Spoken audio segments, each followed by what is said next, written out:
आत्मदेव और धुंधकारी की कथा आई, जहाँ एक आत्मदेव नामक ब्राह्मण थे और उनके यहाँ धुंधकारी नामक एक पुत्र हुआ, जो कि अधर्म और पाप में पूरा जीवन उसका रत रहा।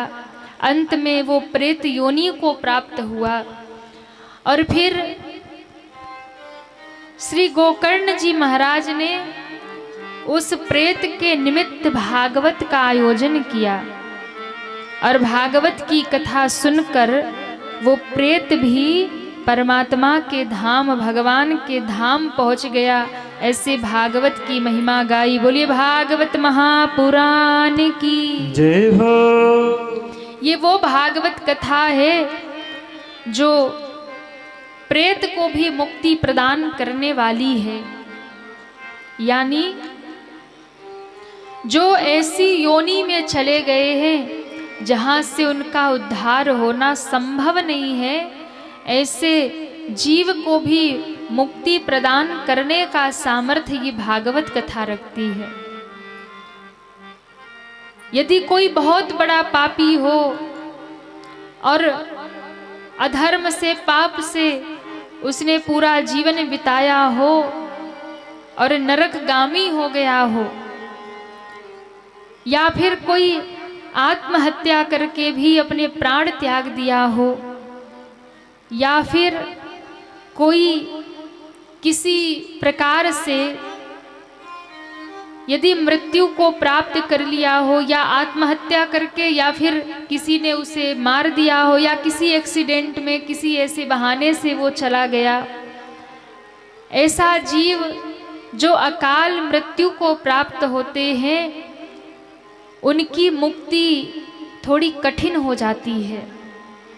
जो समय से चले जाते हैं अपनी आयु पूरी करके, वो तो फिर भी चलो उनका कुछ समय बाद किसी योनि में जन्म हो जाता है, अपने कर्म के अनुसार उसकी गति हो जाती है। लेकिन जो अकाल मृत्यु को प्राप्त हो जाते हैं, या आत्महत्या कर लेते हैं, या किसी ऐसे एक्सीडेंट में चले गए, तो वो प्रेत योनि में जाते हैं। और जब वो प्रेत योनि में जाते हैं तो उन्हें बहुत कष्ट मिलता है, बहुत दुख मिलता है, बहुत कष्ट का सामना करना पड़ता है।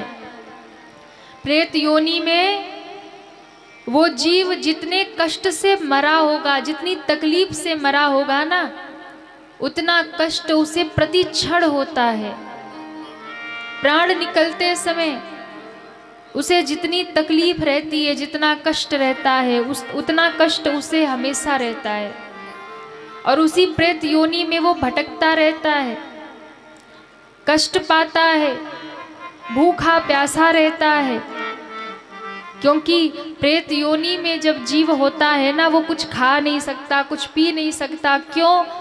मुख सिला होता है, सुई के नोक के बराबर उसका मुख खुला है, और उतने से ही वो कुछ ग्रहण कर सकता है। आप सोचिए कितनी पीड़ा है। और खाना पीना भी क्या है, कोई अच्छी वस्तु मिलेगी नहीं, या तो रक्तपान करेगा, या जितनी भी अधम चीजें हैं वो वही पा सकता है।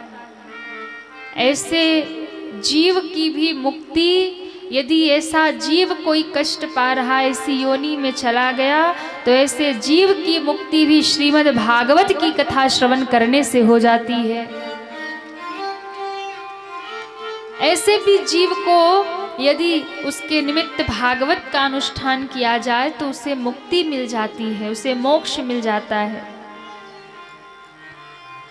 ऐसे धुंधकारी की कथा सुनाई। इसके बाद कथा आती है श्री सुखदेव जी महाराज की। सुखदेव जी का प्रादुर्भाव कैसे हुआ, सुखदेव जी प्रकट कैसे हुए। ये सुखदेव जी हैं कौन? कहा गोलोक में राधा रानी के एक शुक के रूप में, एक तोते के रूप में विराजमान थे, और वो दिन रात नाम जपते थे। किसका नाम जपते थे? श्री राधा रानी का नाम जपते थे। वो दिन रात श्री राधे श्री राधे श्री राधे। क्या कहते थे? अरे जोर से बोलिए, एक बार जम के कहिए, श्री राधे श्री राधे। अरे तनिक प्यार से कहिए, श्री राधे। वाह, ऐसे ही बोलते थे, श्री राधे। राधा रानी ने कहा, सुनो, तुम मेरा नाम नहीं पुकारो तो किसका नाम पुकारो? तो कहा, आज से तुम राधे राधे नहीं, आज से तुम कृष्ण कृष्ण जपो। क्या जपो? कृष्ण कृष्ण जपो। राधे राधे नहीं, तुम कृष्ण कृष्ण जपो। और जब श्री राधा रानी ने कहा कि कृष्ण कृष्ण जपो, तो सुख के मन में आया कि आज राधा रानी ने मुझे भगवान का नाम दे दिया। और भगवान का नाम देने वाला तो गुरु होता है। जो आपके कान में भगवान का नाम दे, वही तो आपका सतगुरु होता है, वही तो गुरु होता है। तो उसी दिन से सुख ने श्री राधा जी को अपना गुरु मान लिया। आप ही मेरे गुरुदेव हैं। और गुरु का वचन मान करके, श्री राधा रानी की बात मान करके सुख ने भगवान कृष्ण का नाम पुकारना शुरू कर दिया। और जब भगवान का नाम पुकारना शुरू कर दिया तो श्री राधा रानी को अति प्रिय हो गया। श्री राधा जी बड़ी प्रसन्न होती, बड़ी रीझ जाती जब ये श्री कृष्ण नाम पुकारते। और देखिए, जीवन में भक्ति आपको तभी प्राप्त होगी और भगवान आपको तभी प्राप्त होंगे जब आपके जीवन में कोई गुरु आएगा। जब किसी गुरु के द्वारा आप दीक्षा ग्रहण कर लेंगे, जब गुरु के द्वारा मंत्र आप कोई ग्रहण कर लेंगे, उसी समय से आपके जीवन में भगवान का प्रवेश हो जाएगा। उसी समय से आपके जीवन में भक्ति का प्रवेश हो जाएगा। जब तक किसी गुरु की शरण में नहीं जाएंगे, जब तक किसी गुरु को जीवन में धारण नहीं करेंगे, तब तक जीवन में भक्ति मिलने वाली नहीं है। ना तो भक्ति मिलेगी, ना भगवान का मार्ग मिलेगा। फिर आप अपने मन से पूजा पाठ करते रहो, उस पूजा पाठ का फल बहुत कम में मिलेगा। लेकिन जब आप गुरु धारण कर लेते हो, जब तक गुरु नहीं बनाओगे ना, तब तक आप भटकते रहोगे, भटकते रहोगे। क्यों? कभी शंकर जी की पूजा कर रहे, कभी राम जी की पूजा कर रहे, कभी दुर्गा जी की पूजा कर रहे, कभी हनुमान जी की पूजा कर रहे, बोले काम ही नहीं बनता। कब तक भटकेंगे? जब तक गुरु की शरण में नहीं जाएंगे। और जब किसी गुरु की शरण में जाएंगे, तब वो गुरु आपको एक मार्ग बताएगा, एक नाम बताएगा, एक इष्ट देव प्रदान करेगा। और जब गुरु के द्वारा आपको एक प्रभु का मार्ग मिल जाएगा, उसी दिन से आपका सब धर्म, सत्कर्म, दान, पूजा पाठ सफल होने लग जाएगा। जब तक गुरु की शरण में नहीं जाओगे, तब तक आपको ज्ञान नहीं होगा, तब तक आपको भगवत मार्ग मिलेगा नहीं, तब तक आप भटकते रहोगे, यहां से वहां, यहां से वहां भटकते रहोगे। श्री राधा जी ने जब कृष्ण नाम दिया, एक मार्ग दिया, सुखदेव जी इतने प्यारे हो गए। श्री राधा जी ने कहा, हे सुख, तुम धरती पर जाओ, कृष्ण नाम का प्रचार करो, तुम कृष्ण कथा सुनाओ, कृष्ण नाम सुनाओ, जगत का उद्धार करने के लिए तुम पृथ्वी पर जाओ। सुख रोने लगे, श्री राधा रानी को कहते हैं, माँ, मैं तो आपके चरण में शरण में बैठा भक्ति कर रहा, मुझे दुनिया में क्यों भेज रही हो? क्यों? क्योंकि दुनिया बड़ी ठगहारी है, माया ठग लेती है। हम दुनिया में जाते हैं तो सारा नाम भजन भगवान को भूल जाते हैं। संसार में जाऊंगा तो माया पकड़ लेगी, फिर कहां से कृष्ण नाम गाऊंगा? श्री राधा जी ने कहा, चिंता मत करो, तुम संसार में जाओगे पर मैं वचन देती हूं, तुम्हें माया नहीं पकड़ेगी। तुम कृष्ण नाम गाओगे, तुम कृष्ण कथा गाओगे। शुक ने श्री राधा जी की बात मान ली, पर माँ कहीं मैं भूल गया तो? श्री राधा जी ने कहा नहीं भूलोगे, मैंने वचन दिया है तुम संसार में जाकर के भी भगवान का नाम नहीं भूलोगे, तुम्हें स्मृति बनी रहेगी, तुम्हें ज्ञान रहेगा, तुम भगवत मार्ग से कभी चूकोगे नहीं। अब समय आता है कैलाश पर्वत पर, जब श्री भगवान मैया पार्वती को कथा सुनाने के लिए बैठे हैं, पार्वती जी के आग्रह पर अमर कथा सुनाने के लिए विराजमान है। और उस समय घटना ये घटी कि शुक ने एक पक्षी के गर्भ से अंडे के रूप में जन्म लिया। और घटना ये घटी कि महाराज आंधी तूफान आया, अंडा गिर के टूट गया। अभी जीव का निर्माण नहीं हुआ था, अंडा टूट गया।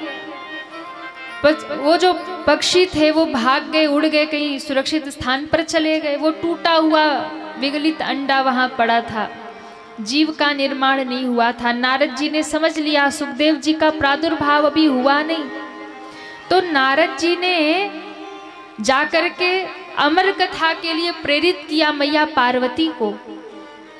पार्वती जी ने शंकर जी से प्रश्न किया कि महाराज एक बात बताओ, मेरे तो हर बार जन्म होते हैं, जन्म लेना पड़ता है, मरना पड़ता है, क्या आपके भी जन्म होते हैं? भगवान शंकर ने कहा देवी मैं वही का वही बना रहता हूं, ना तो जन्म होता है ना मृत्यु होती है। पार्वती जी ने कहा आपने कैसी जड़ी बूटी खा रखी है जो आप वही के वही रहते हो और हम बार बार जन्म लेते, बार बार मरते रहते। कहा देवी मैंने अमर कथा का पान किया है, जिसके कारण मैं अमर हो गया। पार्वती जी ने कहा तो नाथ वही अमर कथा आप हमें भी तो सुनाइए। शंकर भगवान ने कहा समय आने दो तब सुनाऊंगा। और आज उसी गुफा में जहां वो टूटा हुआ अंडा पड़ा था, शंकर भगवान ने अपना त्रिशूल छोड़ा और अमरनाथ की उस गुफा के बाहर कहा जाओ जितने भी जीव हैं सबको दूर भगा दो, हम अमर कथा सुनाने वाले हैं। अब वो त्रिशूल चला भयंकर ज्वाला लेकर, जितने भी जीव जंतु थे सब दूर भागे, लेकिन वो टूटा हुआ अंडा वही आसन के नीचे पड़ा है, उसमें अब जीव है ही नहीं, वो तो निर्जीव था, टूटा हुआ अंडा था। भोले बाबा व्यासपीठ लगा के आसन लगा के बैठ गए और पीछे वो पड़ा था। सामने पार्वती जी श्रोता बन के बैठ गई और त्रिशूल छोड़ दिया भोले बाबा ने, वो पहरेदारी कर रहा कोई जीव ना आए। अमर कथा बाबा सुनाने बैठ गए और कहते हैं जैसे ही भोले बाबा ने कथा सुनाना शुरू किया, कहा देवी मैं तो कथा सुनाते सुनाते ध्यान में चला जाता हूँ, इसलिए तुम कुछ ऐसे बीच में उच्चारण करो ना कि मुझे पता चले कि तुम कथा सुन रही हो। जैसे हम कहते ना कि बीच में आप लोग थोड़ा हाँ हूँ करो, ताली ओली बजाओ तो हमें पता चले कथा पहुँच रही है। तो ये सिद्धांत मेरा नहीं है, ये सिद्धांत हमारे महादेव का है। जब वो अपने श्रोता को कह रहे कि बीच में हाँ हूं करते रहो नहीं नींद आ जाएगी, तो हम भी अपने श्रोताओं से कहते जम के ताली बजाओ, हाँ हूं करो ताकि नींद ना आ जाए। हाँ नहीं, सबसे बड़ा दुश्मन तो यही है कि जहां आराम से सोफे पे बैठे और शॉल में हाथ यों किया और वैसे ही गहरी नींद आई महाराज, वैसे गहरी नींद आई।